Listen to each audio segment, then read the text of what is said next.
Já estamos de volta com o Panorama, que hoje fala sobre o autoconhecimento e recebe a treinadora e terapeuta em desenvolvimento humano Li Miranda e o psicólogo e coach Oswaldo Argolo. Bom, o site Saber Coletivo enumera os benefícios que o autoconhecimento pode trazer para a nossa vida. Muitos a gente até já comentou aqui, mas vamos ver mais alguns e a gente volta para o bate-papo. Desenvolvendo o autoconhecimento, você vai conhecer mais sobre suas forças e fraquezas, seus gostos, seus medos e bloqueios, suas crenças e valores e também suas buscas. Você se tornará uma pessoa menos agressiva, com menos medos, com relacionamentos melhores e mais profundos, com menos probabilidade de desenvolver doenças emocionais como depressão, ansiedade, baixa autoestima e instabilidade emocional e ainda tenderá a ser muito mais saudável até mesmo no âmbito físico, pois terá muito mais ciência do que está fazendo com seu corpo. Bom, a gente vendo esses benefícios consegue enxergar a importância do autoconhecimento para viver, inclusive, um momento como esse de pânico mundial, né? Tanta gente está aí desesperada, Oswaldo. As emoções ficam à flor da pele, né? Tipo, meu Deus, o que vai acontecer? Eu vou pegar esse vírus? Ela não tem certeza, ela pode pegar uma dengue no dia seguinte e não um coronavírus. Então não adianta me preocupar com o que pode acontecer ou com o que aconteceu. A vida acontece no aqui e no agora. A ansiedade, então, a gente tem que controlar ou evitar mesmo, né? Na verdade, você traz uma reflexão sobre a ansiedade, a gente tem que controlar, e isso é uma relação muito dual. Percebe bem, ansiedade é controle. Ansiedade é necessidade de querer controlar, para tentar controlar o que vai acontecer. A gente tem capacidade de controlar o que vai acontecer? Eu tenho capacidade de controlar o que eu vou fazer comigo aqui e agora.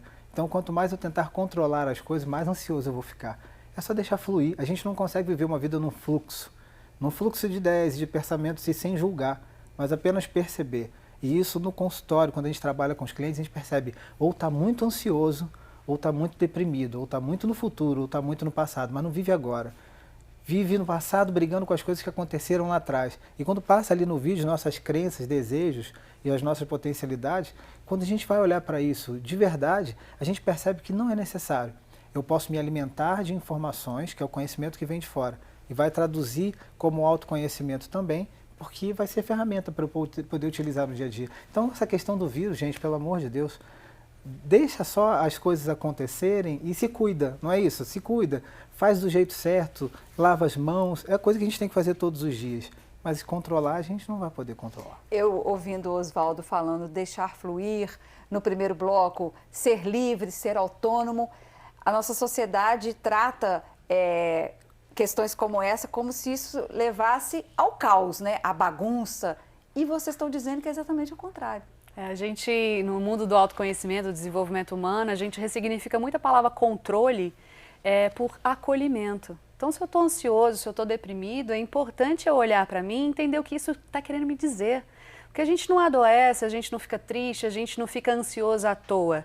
É um sinal de alerta, é um sinal para a gente parar, é um sinal de que está dizendo para a gente que a gente está focando no lugar e no espaço de tempo errado. Então, a gente trabalha muito dentro do mundo do autoconhecimento, ainda mais linkado ao desenvolvimento espiritual, de aumentar a nossa capacidade de nos amar, de nos olhar com um pouco mais de empatia, com um pouco mais de gentileza, de generosidade com a gente. E ao a gente fazer esse trabalho com a gente mesmo, automaticamente a gente consegue fazer isso com o outro. Porque eu vou chegar com o outro até onde eu cheguei comigo. Então, se eu estou me controlando o tempo inteiro, se eu estou me criticando o tempo inteiro, é exatamente o que eu vou fazer com o outro. Agora, se eu mudo essa visão, se eu diminuo o ruído dos meus pensamentos e começo a ter um olhar um pouco mais carinhoso por mim mesmo, né? Entendendo que eu sou um ser humano, que estou em um processo de desenvolvimento e tudo bem eu errar, tudo bem eu sentir uma ansiedade, mas deixa eu olhar para isso daqui com um pouco mais de gentileza. Autoconhecimento e desenvolvimento espiritual passa muito perto disso, da gente mudar a nossa capacidade de nos amar e assim automaticamente mudar o nosso olhar para com o outro também. Vamos falar um pouquinho da aplicação desse conhecimento que vocês têm. Oswaldo, empresas, escolas estão se preocupando mais com isso? Então, cada vez mais. E muito legal a gente conseguir ver gestores, donos de empresa, querendo o melhor para a sua empresa. Trabalhar uma inteligência positiva daquele profissional que trabalha ali dentro, para que ele pare de focar no problema e na dor e foque na solução. Então, quanto mais os profissionais investem, os diretores de empresas, os donos de empresas, investem nesses funcionários, mais resultados eles têm. Existe uma frase que diz assim, você pode até não treinar os seus colaboradores. O pior que pode acontecer é eles ficarem na sua empresa e não trazer resultados para você, porque às vezes o dono da empresa tem medo do colaborador ir embora para outra empresa, mas se você não treina ele e ele fica na sua empresa, ele vai ser um problema para a sua empresa. Então, hoje em dia, cada vez mais desenvolver as pessoas no mundo empresarial e nas escolas principalmente. Tem gente que vai fazer algum processo de desenvolvimento depois que sai da universidade. Está perdendo tempo e oportunidade. Porque quando ele for para o mundo corporativo e não tiver ainda um desenvolvimento emocional, ele vai lidar com isso lá. Ele vai bater de frente com isso lá. Então, quanto mais ele conseguir desenvolver esse autoconhecimento, para parar de se olhar com uma consciência de culpa, porque é o que mais gera adoecimento, é a consciência de culpa, ou é o olhar culpado sobre si mesmo, é a pessoa se deteriorar nesse processo. Então uma cobrança excessiva? Exatamente, muito excessiva, porque eu não sou suficiente, eu não tenho capacidade disso, e então fica num ambiente de reclamação, gerando ainda mais um espectro de negatividade, que não consegue desenvolver a singularidade dele, que é a essência. Nossa essência não é negativa, nossa essência é positiva. A gente vê muita preocupação com ambientes que já são marcados pelo estresse, pela ansiedade, por exemplo, às vésperas do Enem, a gente vê alguns grupos procurando se acalmar, mas a coisa tem que ser maior. Li, me fala um pouquinho do que é treinamento em autoconhecimento. Um treinamento, infelizmente, os treinamentos, os cursos, eles não têm hoje um direcionamento para a massa, né? No sistema público e tudo mais.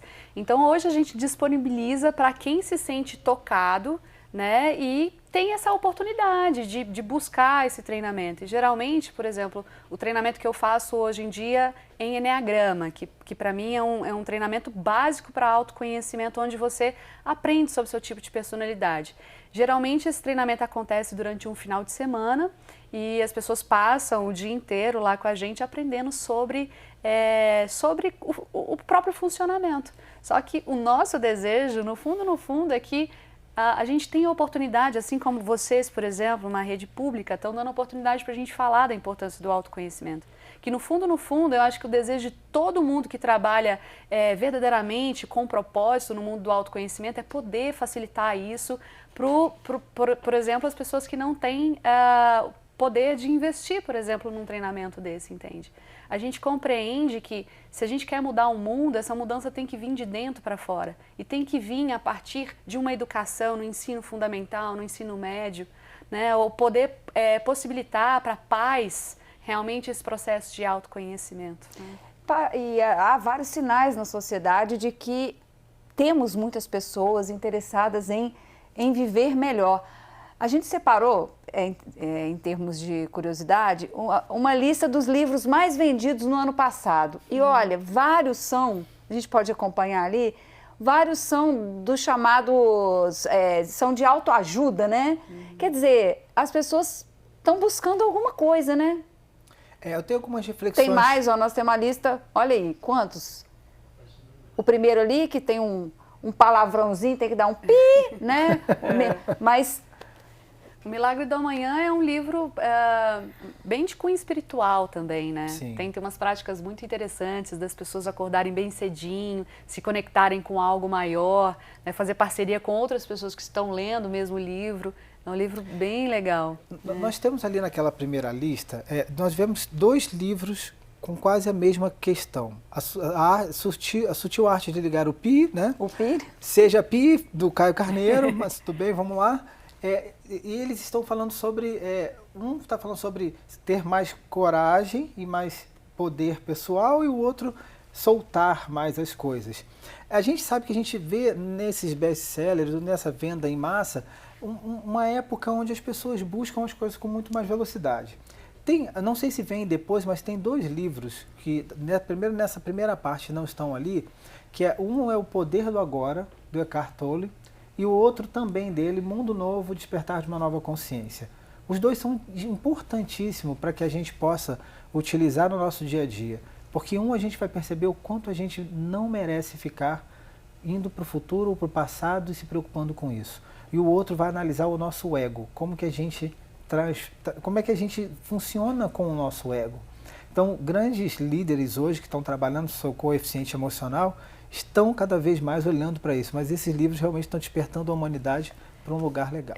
Tem dois ali, né, do Paulo Vieira, que é um grande coach, aí, o poder da autorresponsabilidade, é aquela ideia, né, que o próprio contexto dessa nova espiritualidade traz para a gente, que é a gente se reconhecer como o próprio criador da própria realidade, né? Então, o poder da autorresponsabilidade e o poder da ação. Lembrando que tudo que a gente traz para a nossa vida é consequência de uma decisão que eu tomo no aqui e no agora.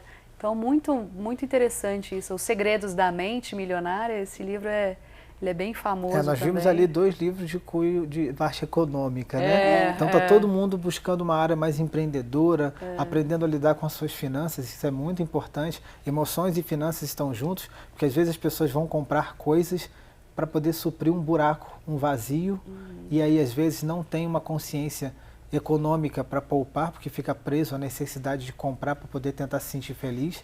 Isso é um problema também que a gente encontra na nossa sociedade. E você vê como é que a gente é um atributo de conexão entre mente e coração, razão e emoção. E esses instintos, impulsos que nos levam a fazer coisas. O poder da ação é maravilhoso, mas se a sua ação não é pensada, se você não entende a sua mente para compreender os seus processos, né? Processos para que a gente possa ter um agir melhor, que a gente chama de performance. Outro dia eu e Li, a gente estava até conversando sobre isso. Poxa, mas performance parece que não está conectado a um propósito, mas se a performance não estiver conectada a um propósito, a performance é vazia. Mas se você tem um propósito, tudo que você faz é uma performance. Hoje eu vejo ali no trabalho dela e outros profissionais que eu conheço, fazendo uma performance, uma ação para poder libertar mentes para que possam compreender a sua mentalidade, seus processos, para gerar um resultado positivo na vida. Bom, nosso programa está quase terminando. Eu queria pedir que cada um de vocês, dentro da sua experiência, nos dissesse se é possível imaginar uma sociedade diferente se todos tivessem noção da própria personalidade, Li? Claro que é possível imaginar, e eu acho que é por isso que nós estamos aqui falando com tanto amor, com tanta força sobre o processo de autoconhecimento.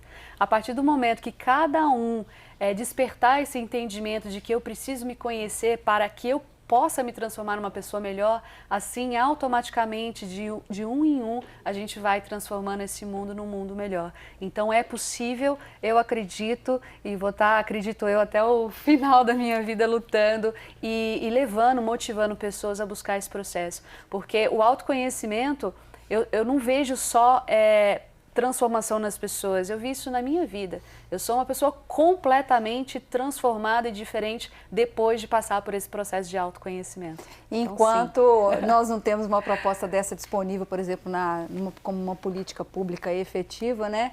A gente pode procurar se perdoar mais, não querer controlar tanto as coisas. É isso, Oswaldo, para a gente terminar? Olha, a gente já tem projetos que a gente já está fazendo essa aproximação para levar isso para as escolas. Eu vou trazer uma reflexão do Pequeno Príncipe, que fala que cada um que passa por nós nunca vai a sós. Sempre deixa um pouco de si e leva um pouco de nós. Então, quanto mais a gente se afeta com amor nesse lugar do nosso autoconhecimento, de não ferir o outro, da gente não se ferir também, a gente vai criando uma sociedade, uma humanidade mais amorosa, mais companheira, mais otimista, que se acolhe mais e se repele menos. Elimina essas fronteiras da necessidade de dizer eu sou mais e você é menos. Não somos todos no mesmo lugar, a gente está crescendo junto. Essa é a grande oportunidade enquanto humanidade. E que essa espiritualidade vai acender em nós uma percepção que existe um amor que a gente ainda não compreende e a gente está acessando esse amor para que a gente possa criar muito mais possibilidades juntos e não ver diferenças onde pessoas não têm a mesma oportunidade que a gente. Vamos construir juntos, precisamos uns dos outros. Eu gosto muito de falar um sloganzinho que a Li conhece também, ela tem o Somos Um, e uma vez a gente estava junto numa palestra, e aí eu uni isso, porque eu falo, eu somos nós, tudo que eu faço resvala em você, tudo que você pensa ou faz resvala em mim, então nós somos um porque todos nós estamos juntos. Li, Oswaldo, muito obrigada pela presença aqui no nosso Panorama. Hoje falando sobre autoconhecimento, formas de a gente tentar viver melhor, né? Com cada um com si e também em sociedade, né? Obrigada também você de casa que nos acompanhou e até o próximo programa.